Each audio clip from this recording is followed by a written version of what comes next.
Hello future leaders, welcome to Unacademy. मेरा नाम है युवराज सिंह शेखावत एंड जैसा मैं हमेशा से कहता हुआ आया हूँ, be a spokesperson for India. अब रिसेंटली ट्विटर हो या बाकी सोशल मीडिया हैंडल्स हो, वहाँ पे एक बॉयकॉट ट्रेंड चल रहा है जिसमें कहा जा रहा है बॉयकॉट तुर्की, boycott Azerbaijan. And I promise you, इस वीडियो के अंत में आपको पता चलेगा कि मैंने कैसे आपको हर एक चीज समझाने की कोशिश की है और उसमें हर एक एंगल आपको पता चलता हुआ नजर आएगा। बहुत ही इंटरेस्टिंग लेक्चर होने वाला है। काफी सारे वीडियोस में आपको दिखाता हुआ नजर आऊंगा किस तरीके से लोग बहुत गुस्से में हैं, लोगों के अंदर एक उपद्रव है या फिर आप कह सकते हो कि एंगर और रेज है इन दोनों नेशन के प्रति। जिस तरीके से पहलगाम अटैक के बाद में जब इंडियन गवर्नमेंट ने ऑपरेशन सिंदूर को लॉन्च किया और कैसे तुर्की और अजरबैजान इनको सपोर्ट करते हैं। बट इंपॉर्टेंट बात यह है कि आपको सिर्फ ऊपर ऊपर से पता चल रहा है, बट अल्टीमेटली इसके पीछे है क्या, सिचुएशन कैसे इवॉल्व हुई और क्यों तुर्की और अजरबैजान पाकिस्तान को सपोर्ट करते हैं। ये सारी चीजें बहुत ज्यादा इंपॉर्टेंट हो जाती है। बट शुरुआत करते हैं। अब रिसेंटली जिस तरीके से ट्रेंड वायरल हो रहा है, बॉयकॉट तुर्की, बॉयकॉट अजरबैजान की दोस्ती के बदले धोखा, ऐसा क्या हुआ कि अब इनको कहा जा रहा है कि हमने तो आपकी तरफ दोस्ती बढ़ाई लेकिन आप धोखेबाज निकले, और ये सारी चीजें हमें देखने को मिलती हैं। और इसी वजह से ऑपरेशन सिंदूर के टाइम पे जिस तरीके से इन दोनों नेशन ने पाकिस्तान को सपोर्ट किया, तभी से बॉयकॉट के कॉल हमें देखने को मिलते हैं ओवरऑल सोशल मीडिया पे। और आपको पता होगा कि अभी जब हमारी इंडियन आर्म फोर्सेज यानी डीजीएमओ की जो ब्रीफिंग हो रही थी, उसके अंदर भी साफ साफ ये कहा गया कि किस तरीके से जब पाकिस्तान ने ड्रोन लॉन्च किया तो उसमें सारे के सारे जो ड्रोन थे वो तुर्किश थे, यानी तुर्किश मेड प्रोडक्ट्स थे वो, और उसी का इस्तेमाल करते हुए हमारे मिलिट्री टारगेट्स पे, हमारे सिविलियन इंफ्रास्ट्रक्चर पे अटैक किया गया। बट हमारा इंडियन डिफेंस सिस्टम इतना मजबूत था, इतनी लेयर्स थी, राइट, जिसकी वजह से हम सारे ड्रोन्स को न्यूट्रलाइज कर पाए और बहुत ही कम उसका इंपैक्ट हमें इंडियन टेरिटरी पे देखने को मिलता है। अब उससे पहले, मैं आगे बढ़ने से पहले, मैं आपको एक वीडियो दिखाना चाहूंगा जो कि गवर्नमेंट ऑफ इंडिया ने लॉन्च किया है, जिसमें कि वो ट्रिब्यूट देते हुए नजर आते हैं कि कैसे हमारा ऑपरेशन सिंदूर सक्सेसफुल रहा है। Have a look at it.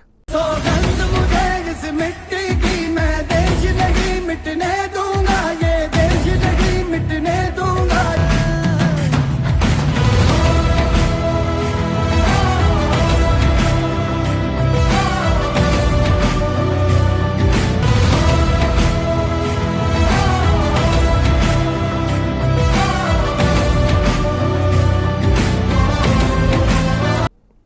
अब आपने ये वीडियो देख लिया जिसमें ये चीज दर्शाती है कि कैसे जो हमने इन्वेस्टमेंट किया है हमारे डिफेंस सिस्टम के ऊपर, कितना पैसा लगाया है, कितनी टेक्नोलॉजी लगाई है, कैसे हमें यूएस प्रेशराइज कर रहा था कि प्लीज आप S-400 मत लो। प्लीज तो नहीं कह रहा था वो ये कह रहा था कि हम आपके ऊपर सैंक्शंस लगा देंगे, लेकिन फिर भी हमने S-400 लिया। बट उसके साथ साथ में हमारा आकाश एयर डिफेंस सिस्टम, और कहा जाता है कि जो हमने बराक सिस्टम भी डेवलप किया था, जो एयर डिफेंस सिस्टम है इजराइल के साथ में, वो भी इसका पार्ट था, जिसकी वजह से आज हम इन सारे ड्रोन्स को, मिसाइल लॉन्चर्स को न्यूट्रलाइज कर पाए। और आज हम ये कह सकते हैं कि operation Sindoor was a successful one, जैसा आपने ब्रीफिंग में भी काफी इमेजेस और काफी सारे लेक्चर्स में आपने देख लिया होगा।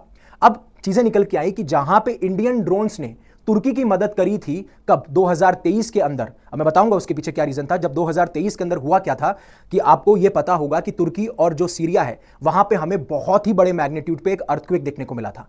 अब उस टाइम पे इंडिया ने बहुत सारी मानवता के तहत सहायता दी, यानी ह्यूमैनिटेरियन असिस्टेंट दी तुर्की को।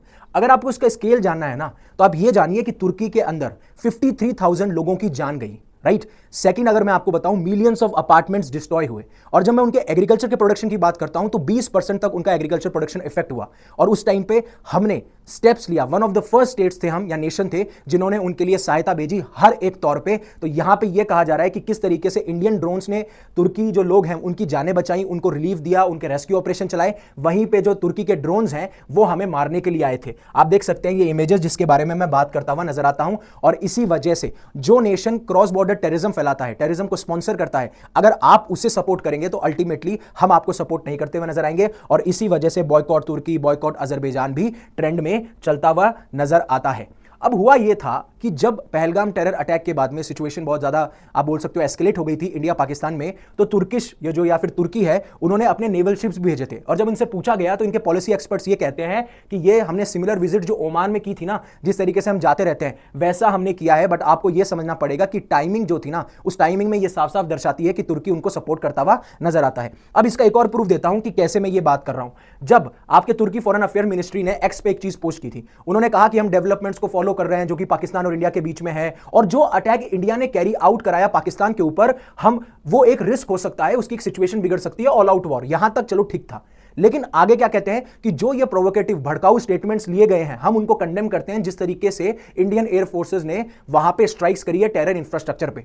तो मतलब पहले तो आप एक नेशन को सपोर्ट कर रहे हो जो कि टेररिस्ट को सपोर्ट करता है, टेरर इंफ्रास्ट्रक्चर को सपोर्ट करता है। दूसरा, जब हमने स्ट्राइक्स करी स्पेशली वहां के टेरर इंफ्रास्ट्रक्चर पे, तब भी आप उनका सपोर्ट करते हुए नजर आ रहे हो। आपने पहलगाम टेरर अटैक पे कोई बात नहीं करी है, आप कंडेम कर रहे हो जिस तरीके से एक्शन हमने लिए, और स्पेशली वहां पे जहां पे टेररिस्ट रहते हैं। हमने सिविलियंस को टारगेट नहीं किया, लेकिन जब आपके ड्रोन्स इस्तेमाल होते हैं इंडियन टेरिटरी पे, तब आपका टारगेट क्या होता है? आपका टारगेट सिर्फ मिलिट्री इंफ्रास्ट्रक्चर नहीं होता, आपका टारगेट होता है कि कैसे सिविलियंस को टारगेट किया जाए। और आपने काफी सारे वीडियोस देख लिए होंगे जो मैं बात करता हुआ नजर आता हूं, बट वो चीज ये भूल गए, राइट, कि किस तरीके से इंडिया ने तुर्की की उनके सबसे इंपॉर्टेंट टाइम पे उनकी हेल्प करी थी, जब पूरा का पूरा नेशन आप कह सकते हो कि जो अर्थक्वेक की मार झेल रहा था। हमने इतने सारे, ये देखिए तुर्किश एयरलाइन चलती है, राइट, ये सारी चीजें हमें देखने को मिलती हैं।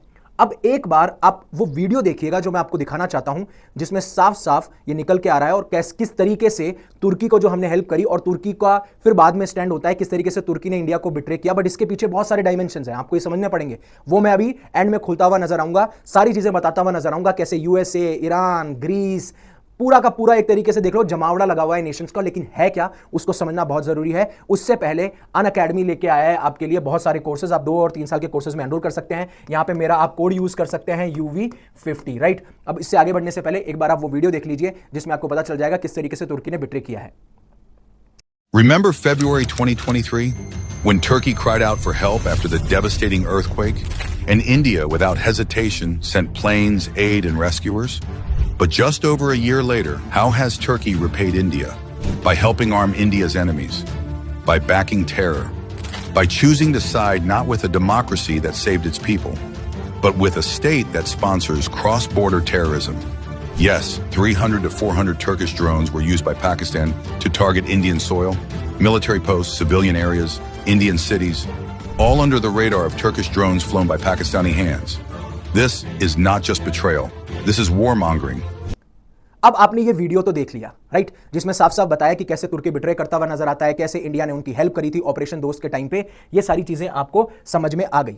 अब वैसे जैसे हम मॉक ड्रिल कर रहे थे, वैसे ही आपके लिए अनअकैडमी लेके आया प्रीलिम्स मॉक ड्रिल, जिसमें कि आप अगर यूपीएससी प्रीलिम्स की तैयारी कर रहे हैं, यानी कि 2025 को आप अटेम्प्ट देने वाले हैं, तो आपको 13, 15, 16, 17, 18 मई को आप एब्सोल्युटली जो एक एग्जाम होता है, एग्जाम हॉल के अंदर जैसा आपको फील होता है, उसको अगर आपको पहले फील कर लेना है तो फील कर लीजिए। सिमुलेशंस हैं, इसमें आप एनरोल कर सकते हैं फ्री, आपको डिस्क्रिप्शन में इसका लिंक मिल जाएगा। और इसी चीज की बात कर रहा था जो ऑपरेशन दोस्त, जहां पे हमारी नेशनल डिजास्टर रिस्पॉन्स फोर्स थी, रिलीफ गया, हमने बहुत सारे ड्रोन्स, वहीं पे तुर्की ने क्या किया, ड्रोन सप्लाई किया, और अब बॉयकॉट की बात चलते हुए नजर आते हैं। ये तुर्की है, आप एक बार लोकेशन देख लीजिए, और ये सीरिया देख लीजिए। अभी मैं आपको सारी चीजें बताऊंगा कि कैसे कैसे कैसे आप तुर्की, कैसे आप अजरबैजान और पाकिस्तान का एक्सेस देखते हैं, और फिर उसके बाद में इसका इंडिया का क्या इसमें इन्वॉल्वमेंट था, इंडिया किस तरीके से इस एक्सेस को काउंटर करता हुआ नजर आता है, और कैसे USA, Iran, Russia, Greece, Israel सारे के सारे इस पूरे के पूरे मुद्दे में एनरोल हो जाते हैं। और ये जो चीजें थी जो मैंने आपको वीडियो में दिखाई, आप ये चीज देखेंगे कि क्या जो हमने humanitarian assistant disaster response plan किया था, यानी permanent mission of India to UN,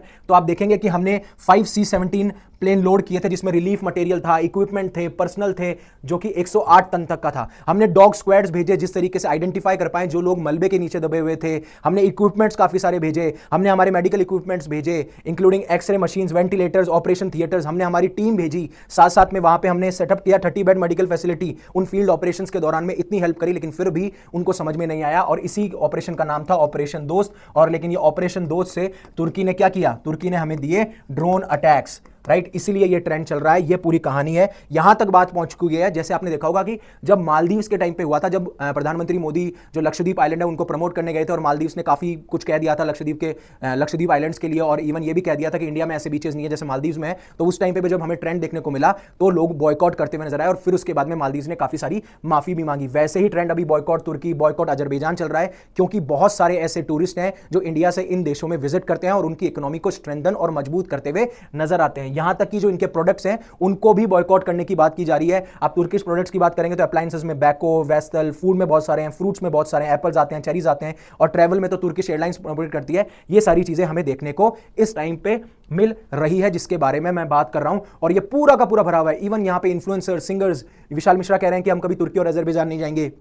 ना कोई कंसर्ट होगा। इवन जो मेक बाई ट्रिप है उन्होंने साफ साफ कैंसिल कर दिया है, कोई भी जो ट्रिप है वो आप प्लान नहीं कर सकते हो और हम आपका सपोर्ट नहीं करेंगे, जैसे मालदीव्स में कहा था। और इसके बारे में साफ साफ कहते हुए नजर आए थे कि भाई पहलगाम टेरर अटैक होने के बाद में काफी सारे लोग बहुत साइलेंट थे, लेकिन हम पहले ऐसे लोग थे, मेक बाई ट्रिप ने कहा कि हमने इशू करी ट्रैवल एडवाइजरी अगेंस्ट तुर्की एंड अजरबैजान बिकॉज इन्होंने पाकिस्तान को सपोर्ट करता हुआ नजर आया था। और इन्होंने कहा कि पहले नेशन आता है उसके बाद में बिजनेस आता है, और जिसकी वजह से इनको काफी वाइफ भी मिल रही है। और ऐसा ही अजरबैजान ने करा। अजरबैजान ने भी क्या किया, अजरबैजान ने भी जब इंडिया ने एयर स्ट्राइक्स करी थी कहां पे, इनके टेरर इंफ्रास्ट्रक्चर पे, तब अजरबैजान ने भी हमें क्या किया था, कंडेम करते हुए नजर आए थे। और इन्होंने भी ये कहा था कि हम पाकिस्तान के लोगों के साथ में खड़े हैं, हम उनको सपोर्ट करते हुए नजर आएंगे और हम अपना दुख व्यक्त करते हैं जिन लोगों ने, इनोसेंट सिविलियंस ने अपनी जान गंवाई है। लिटरली मतलब वहां पे इनोसेंट सिविलियंस थे, इसलिए वहां की पाकिस्तानी आर्मी सिविलियंस को स्टेट फ्यूनरल दे रही थी। साफ साफ वहां पे एक्सपोज किया गया है कि कौन वहां पे टेररिस्ट था, पाकिस्तानी आर्मी थे, पाकिस्तानी आईएसआई थी, पाकिस्तानी पुलिस थी। इस चीज को आपने देखा नहीं, बट इनको सपोर्ट करा। क्यों सपोर्ट करा? क्योंकि आपको एक चीज बताता हूं मैं,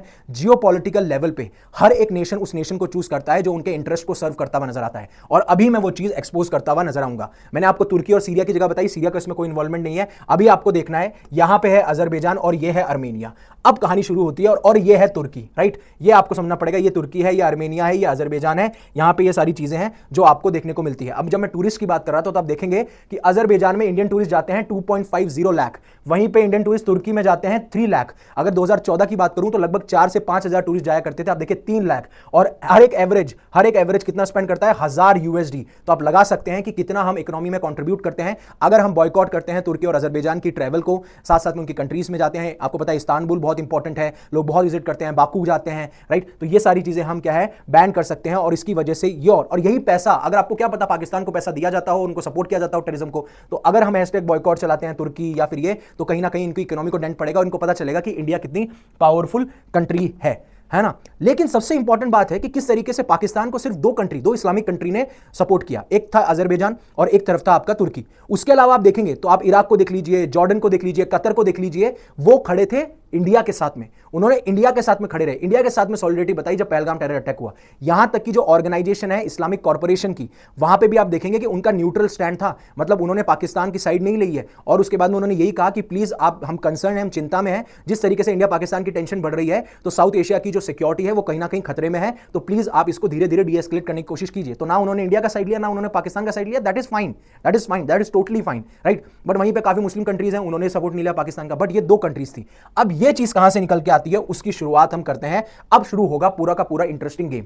यहां तक आपको समझ में आ गया जो मैं कह रहा था, जो मैं बता रहा था कि किस तरीके से, क्यों ये बॉयकॉट ट्रेंड चालू हुआ, कैसे ऑपरेशन दोस्त से ड्रोन अटैक तक की सफर आता है, और क्यों मैंने आपको जो वीडियोस दिखाए साथ साथ में कौन कौन सी कंट्रीज थी, और जो एक आसिम मुनीर ने कहा था कि Hindus and Muslims are different even in that time when India Pakistan clash was happening, और you can say that tensions were there, still many of the Muslim nations were not supporting Pakistan. And even in India भी आप देखेंगे कि communal tensions हमें नहीं देखने को मिली। India और सॉरी जो हिंदू और मुस्लिम है उनके बीच में हमें दंगे देखने को नहीं मिले। That is the power of India which we have shown to the world, right? तो ये चीज पे प्राउड फील करना है, इस चीज पे हमेशा टिके रहना है।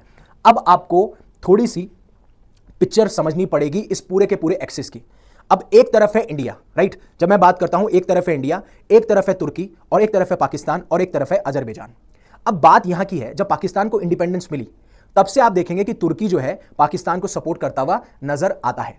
अब आप बोलेंगे अजरबैजान पिक्चर में कैसे आया? अब एक चीज समझिए, पहली है शेयर्ड मुस्लिम आइडेंटिटी, राइट? ये आप देखेंगे, ये पाकिस्तान है, ये अजरबैजान है, और ये आपका तुर्की है। और यहां पे आपको देखने को मिलेगा ये तुर्की है, ये ब्लैक सी है, और ये तुर्की है, तुर्की और मेडिटेरियन सी के बीच में आता है। ये लोकेशन आपने देख ली।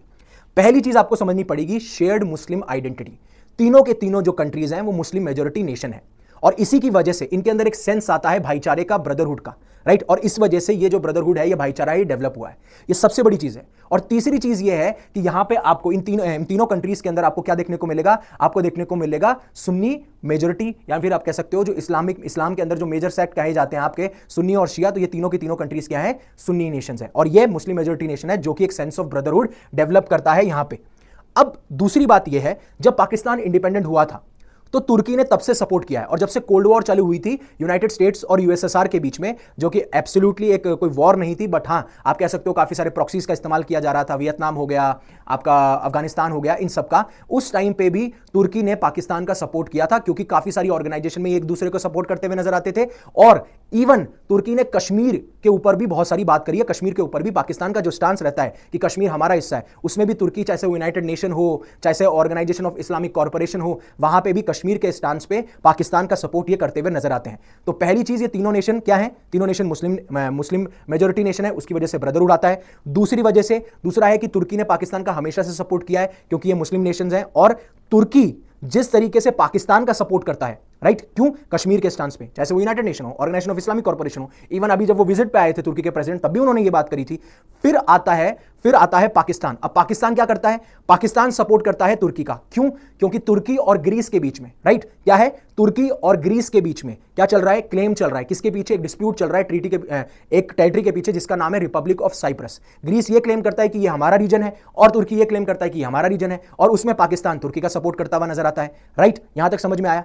फिर आता है पिक्चर में अजरबैजान, राइट, फिर आता है पिक्चर में अजरबैजान। अब आप देखेंगे कि ये है अजरबैजान और ये है आर्मेनिया, राइट, और ये दोनों लड़ रहे थे काफी टाइम से। एक ऐसा रीजन है नोगार्नो काराबाख रीजन, जिसकी वजह से इनके बीच में डिस्प्यूट चलता हुआ नजर आता है, और वहां से आप कहेंगे मोस्टली वहां से इनका स्ट्रॉन्ग बनता है ट्रायंगल, जिसे हम आज एक ट्रायंगल कह रहे हैं या फिर एक एक्सिस देखने को मिलती है। अब बात यह है कि ये सारी चीजें आपने देख ली, ये सारी चीजें आपने समझ ली, और वहीं पे तुर्की देखा जाएगी कि चाइना के बाद में तुर्की जो है पाकिस्तान को सबसे ज्यादा मिलिट्री सप्लाई करता है, जब मैं डिफेंस इंपोर्ट्स की बात करता हुआ नजर आता हूं। अब आप एक बार इस पिक्चर को देखिए। इस पिक्चर को समझाने के लिए मुझे लगेंगे 10 मिनट से 12 मिनट, लेकिन बहुत इंपॉर्टेंट है, बहुत इंटरेस्टिंग है, और यहां पे आपको सारा खेल समझ में आ जाएगा, राइट।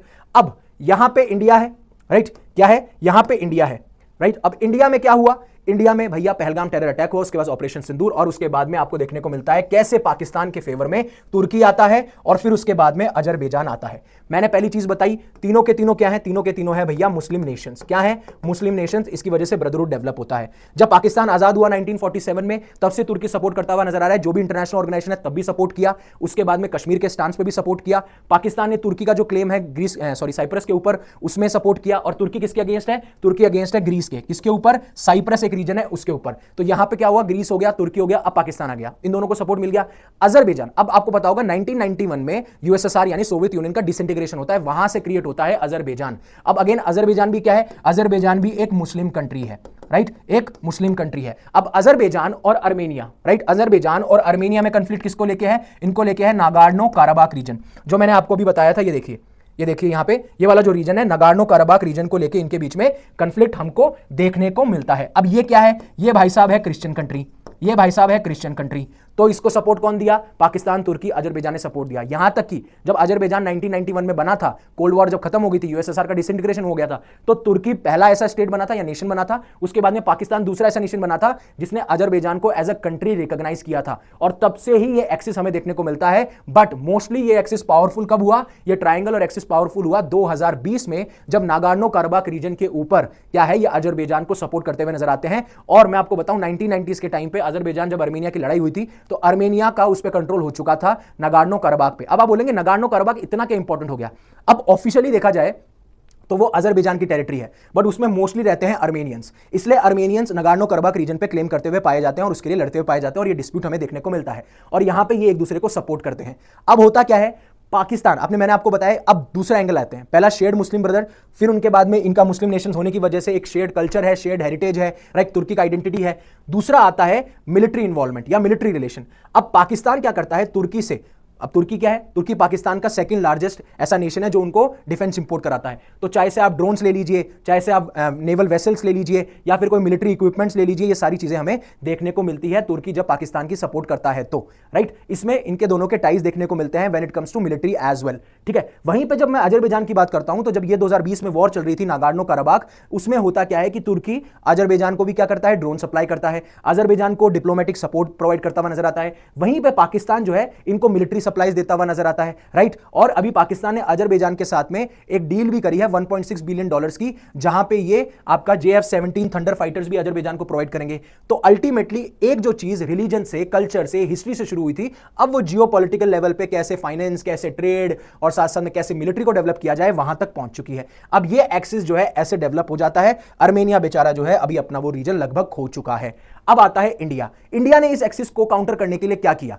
इंडिया ने ग्रीस को सपोर्ट किया। इंडिया ने ग्रीस को सपोर्ट किया व्हेन इट कम्स टू तुर्की over the claim of Cyprus, and then उसके बाद में आप देखेंगे कि आपने इसको कर दिया, और इंडिया जो है आर्मेनिया को सपोर्ट करता हुआ नजर आता है। तो आर्मेनिया को क्या करता है, ये मिलिट्री सप्लाईज देता है। क्यों? क्योंकि अल्टीमेटली ये जो एक्सिस है ये ज्यादा ताकतवर नहीं होना चाहिए, तो इसलिए मैं ग्रीस को सपोर्ट करूंगा, ग्रीस के क्लेम को सपोर्ट करूंगा, तो तुर्की को थोड़ा डाउन प्ले होना पड़ेगा। अगर मैं आर्मेनिया को सपोर्ट करूंगा तो मैं अजरबैजान को थोड़ा डाउन प्ले होना पड़ेगा, एंड अल्टीमेटली एक्सिस वीक होता हुआ नजर आएगा, क्योंकि ये है। अब यहां से जो शुरुआत हुई है ना, आज यहां से इस रीजन्स की वजह से कि आपने साइप्रस के ऊपर ग्रीस को सपोर्ट किया, आर्मेनिया को सपोर्ट किया, और उस वजह से हमें देखने को मिलता है इनका एक्सेस। और आज इसीलिए पाकिस्तान और तुर्की जो है, तुर्की और अजरबैजान पाकिस्तान को सपोर्ट करते हुए नजर आते हैं, चाहे उन्होंने कंडेम किया हो जिस तरीके से स्ट्राइक्स हो, या फिर तुर्की ने नेवल शिप्स भेजी, तुर्की ने ड्रोन्स भेजे, ये सारी चीजें। अजरबैजान ने तो ज्यादा नहीं करा है कि छोटी सी कंट्री, अभी तक ज्यादा इतना डेवलपमेंट नहीं हुआ है। अब बात करते हैं कि यूएसए, ईरान, रशिया, इजराइल इसके अंदर कैसे आ गए।